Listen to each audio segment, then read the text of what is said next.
Trademarked office actions from the USPTO. Will you be smiling if you receive one? In this video, I am going to tell you what an office action is, how you can resolve an office action, and how to keep your trademark application moving along this journey and not let an office action get in the way. Hey everybody, my name is Marcella Dominguez. I am a trademark attorney helping small, medium-sized companies online and offline with trademark and copyright issues. If you want to learn how to start a business, if you want to learn how to become a trademark paralegal, for all your trademark knowledge needs, make sure that you visit this link right here. I promise you won't regret it. A trademark office action, should you be scared of it? Now, a trademark office action can seem scary to a lot of people because they might not know how to respond to it. This is what an office action looks like. It may seem scary. There's words that are this size, and there are a lot of those words that take up 1 page, sometimes 2 pages, have attachments of 3 or 4 pages. So what are you to do? You're not somebody who deals with office actions on a daily basis. You have no idea how to overcome it. Maybe just the thought of looking at that many pages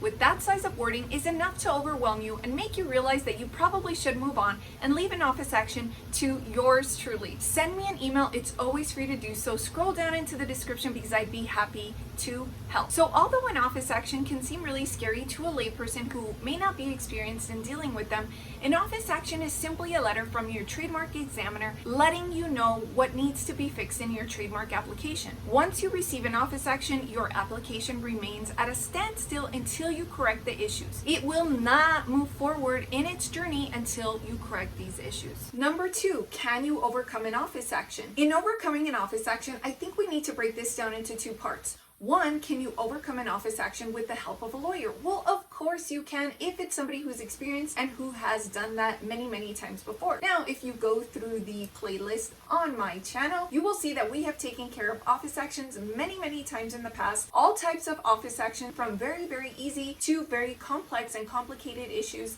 that I would not recommend handling on your own. And I am not just saying that because I want your business. Although I would love to talk to you personally and get to know you, I'm not saying it for that reason. You see, some office action issues like a likelihood of confusion, some descriptive refusals may require more attention than you are able to give and more knowledge than you are able to apply, not because you're not smart enough to figure it out, but really because it takes some research, it takes some experience, and you have to know what the trademark examiner is looking for in order to overcome these specific issues. So can you overcome an office action on your own? Well, it depends on the level of difficulty of the office action. Now, if you want to give it a shot and try it on your own, make sure you visit this link right here where I make it very easy for you to attempt it DIY without a trademark lawyer.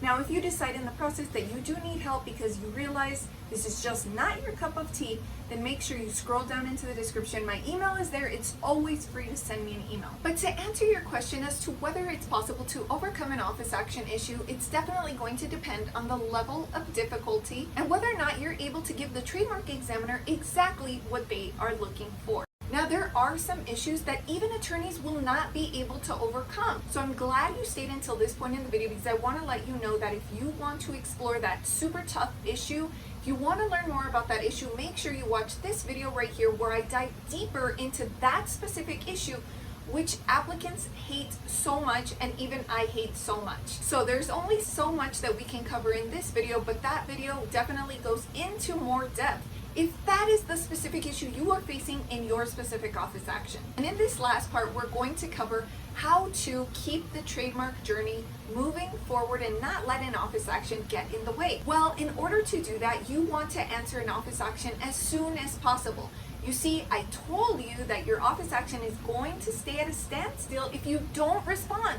If you don't do anything, it's just going to stay there. It's like it froze in time. So office actions typically have a timeline. You have to respond within that timeline, otherwise your application can go abandoned. So if you want to maintain the movement, the progress, and you want to maintain the forward traction with your trademark journey so that you can get closer to a registration, which is what you ultimately want, then you have to make sure to answer that trademark office action as soon as possible. Just because they give you a certain amount of time doesn't mean that you should wait until the night before the deadline to respond to that office action.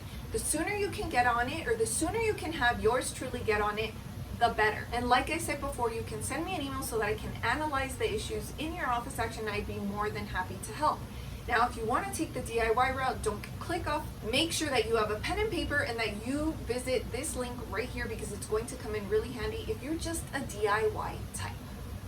So as you can tell, an office action is not the worst thing in the world, but it is something that you want to take care of as soon as possible. You don't want to put it on the back burner, and you certainly don't want to put it off until the last minute. So if it's something that you want someone else to handle, like yours truly, then make sure that you send us an email. Remind yourself of the reason why you initiated a trademark application to begin with. It's so that you can acquire a trademark registration sooner than later.